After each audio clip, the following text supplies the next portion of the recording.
Hey, what up guys? So I wasn't really sure if I was going to make this video because I wasn't sure if this was something I really wanted to have up on my channel, but it's becoming a very real part of my life and it's affecting my health and my choices that I'm making. So I figured, why not? Ever since I was in junior high, I've had heartburn, and it's not super surprising because my grandma had it, so it's kind of in the family. You know, I was just living with it, no big deal.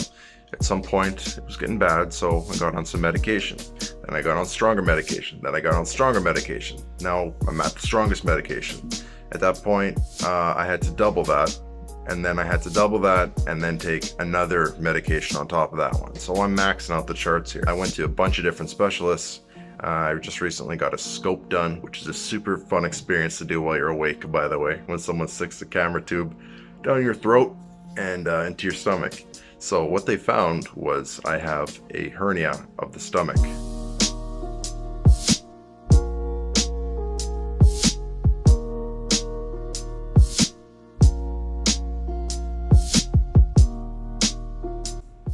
So this is what a normal person would look like, simplified. So we've got our stomach here, and when we eat food, it comes down our esophagus into our stomach. So this, what I'm representing with red Sharpie, is your stomach acid, which breaks down your food. And your stomach acid stays in your stomach. That's where it's supposed to be. So when people have heartburn, the stomach acid gets higher and higher and higher. So in my case, I just thought, oh well, my stomach acid is just, it's coming up a little bit here. I gotta take some pills to keep the stomach acid down. That's what the pills do. They bring it back down to a level that they should be. So what happens when the pills stop working? You start to panic. You start to think, well, what the heck? Why aren't these pills working anymore? So what the scope revealed is that my stomach isn't actually in the place that it should be.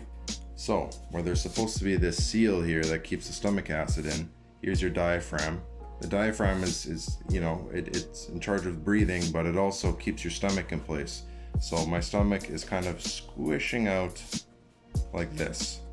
So that seal that's supposed to happen right around here isn't happening. So my stomach acid is never just resting here in this place that it should be. My stomach acid is here all the time. So this is just a rough representation. I can't prove that my stomach acid is always here or always here. It's just kind of hard to tell. I just always feel it in my chest. I have this constant burning, this constant discomfort in my chest all the time. So what do you do when you're hungry and you feel like your stomach acid is here? This is what it feels like.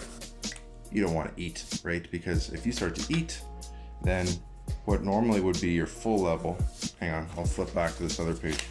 If you eat food and your food is here and your stomach acid is here and you feel full, let's say you're extra full, okay? Let's say you max this out, right?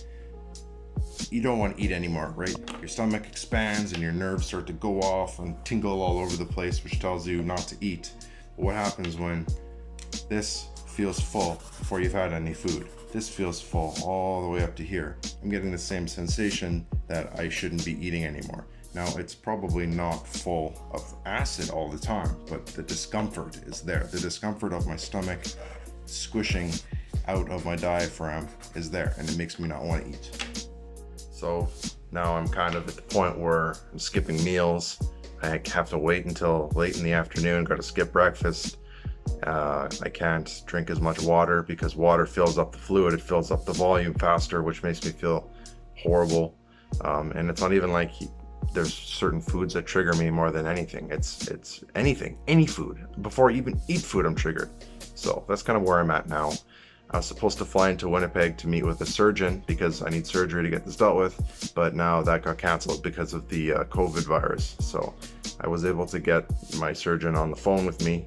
The appointment is today. I'm going to film that conversation and see if there's anything useful in there for this video. I'm starting to lose weight.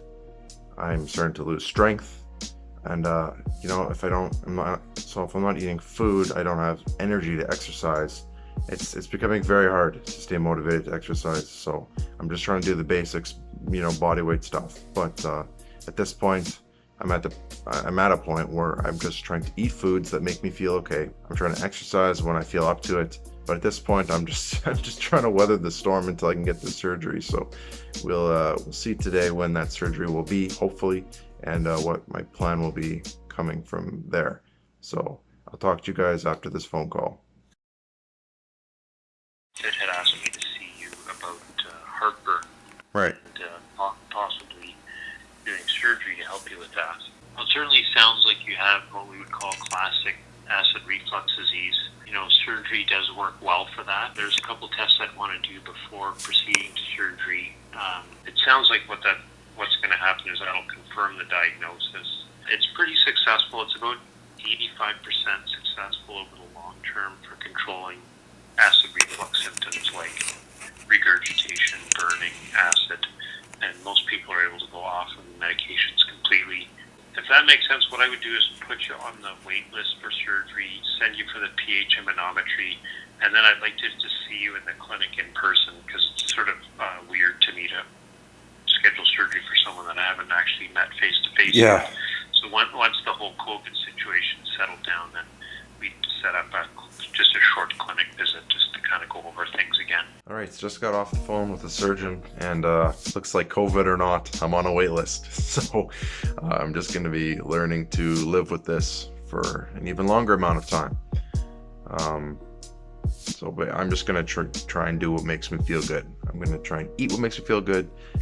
I'm going to be as active as I can be, but I'm already starting to lose weight, so I'm a little bit nervous that I'm going to be losing muscle mass, and that's possible. But, it's not forever. I know that I'll bounce back from this stronger than ever. Thanks for watching, guys. I'll probably do another update video leading up to the surgery. Peace.